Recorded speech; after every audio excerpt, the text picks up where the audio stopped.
Assalamualaikum warahmatullahi wabarakatuh. Jumpa lagi dengan saya Freddy Sudaryanto. Seperti biasa di kasus Jalan Cagak Subang. Pagi ini atau subuh ini, ya setelah subuh maksud saya. Kalau biasanya yang kita lihat itu, waktu itu saya pernah lihat di kasus Subang ini, apa namanya, pada saat saya melihat dari pihak penyidik itu mendatangi rumah-rumah saksi, itu pasti berhubungan dengan masalah penggeledahan. Ya, waktu itu saya pernah melihat di rumahnya saksi Pak Mulyana, ya, dan saya langsung lihat operasi penggeledahannya. Ya saya lihat dari mulai awal sampai pembawaan barang-barang, ya, itu artinya bahwa kalau misalkan ada pihak penyidik yang datang ke rumah saksi, maka tidak jauh dari penggeledahan. Biasanya seperti itu. Dan waktu itu berlangsung bersamaan, ya.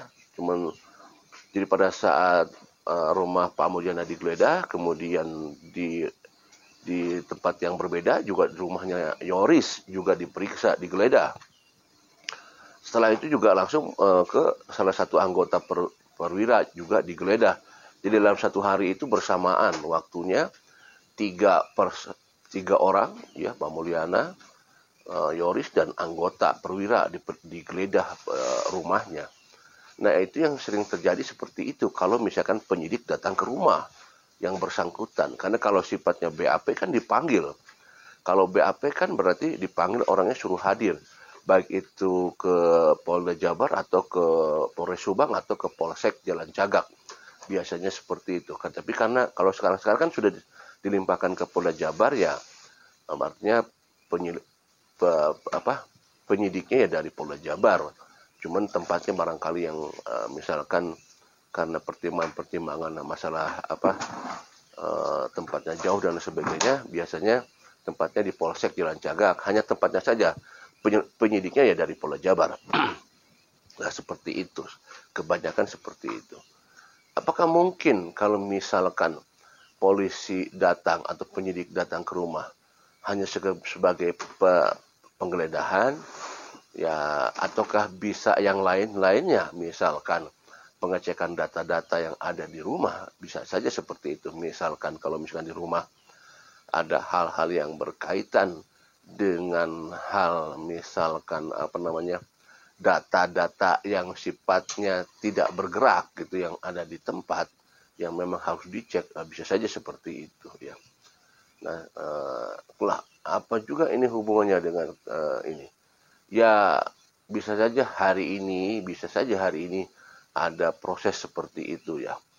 Tapi apakah prosesnya ini hari ini penggeledahan ataukah sifatnya pengecekan data-data, ya, kita juga tentunya baru hanya bisa menduga-duga saja. Tetapi mungkinlah hari ini sepertinya ada pergerakan, ya. Sepertinya hari ini ada pergerakan. Ya, sekali lagi bahwa kita tidak tahu seperti apa. Apakah hanya mendata data saja, ataukah penggeledahan barang-barang, ataukah seperti yang pernah terjadi dulu sama Pak Yosep, Ibu Mimin, ya kita juga tidak tahu, ya. Tapi kalau prosesnya penjemputan itu, kalau kita lihat proses di waktu pengalaman Ibu Mimin dan Pak Yosep itu subuh, ya. Jadi tidak terkira dan tidak subuh langsung ada pergerakan. Dan jam 4:30 kalau tidak salah, ya, 4:30 dulu. 4:30 Pak Yosep, Ibu Mimin, Abi dan Arigi dijemput waktu tanggal 17 kalau tidak salah, ya, 17 Oktober subuh kalau tidak salah. Nah sekali lagi, hari ini apakah memang ada hal yang berkaitan dengan penggeledahan atau pendataan barang-barang dan sebagainya, kita juga tidak tahu. Dan saksi siapa juga ini yang akan di proses penyelidikan ini, juga tentunya ini yang berkaitan dengan hal-hal masalah yayasan. Karena kasus pembunuhan sudah P21 kan, sudah P21 sudah ada di kejaksaan. Masalah yayasan terus dikejar terus diproses terus, karena memang juga minggu ini juga akan ada pemeriksaan terhadap 4 orang saksi, ya kemungkinan ya kalau kemungkinan nah di minggu-minggu ini, kalau enggak besok ya mungkin lusa atau ya mungkin juga besok ya. Siapa saja saksi yang akan diperiksa, mungkin berkaitan dengan seputar yayasan. Siapa saja saksi seputar yayasan? Ya tidak jauh ya, karena orang-orangnya kan sudah jelas, tidak terlalu banyak ya kalau di yayasan itu ya.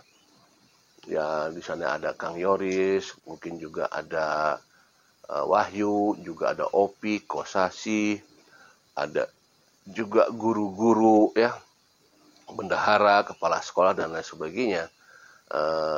Itulah yang hanya bisa kita lihat, karena tidak terlalu jauh kalau di yayasan itu.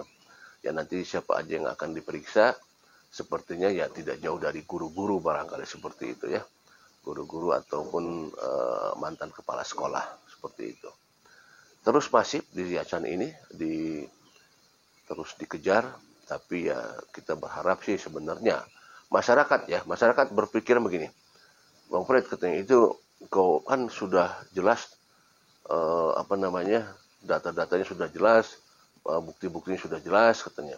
Kok lama banget gitu? Ya tunggu sajalah. Pihak kepolisian kan lebih tahu semuanya gitu kan. Ya, pihak kepolisian sudah lebih tahu dan tidak gampang untuk bisa mentersangkakan seseorang. Harus ada jelas bukti-bukti yang kuat lah seperti itu. Ya walaupun indikasinya sudah jelas ya disampaikan oleh Kombes Pol Bapak Surawan ya. Waktu itu pernah dalam satu wawancaranya bahwa ada data fiktif. Ya, data fiktif sudah jelas ada pelanggaran ini kan. Artinya sudah memanipulasi. Dan ini nanti larinya juga akan merembet nanti nih ya. Mungkin bisa saja nanti ke dinas-dinas, bisa saja seperti itu, karena kan di mana pengawasannya, unsur pengawasannya seperti apa, seperti itu kan.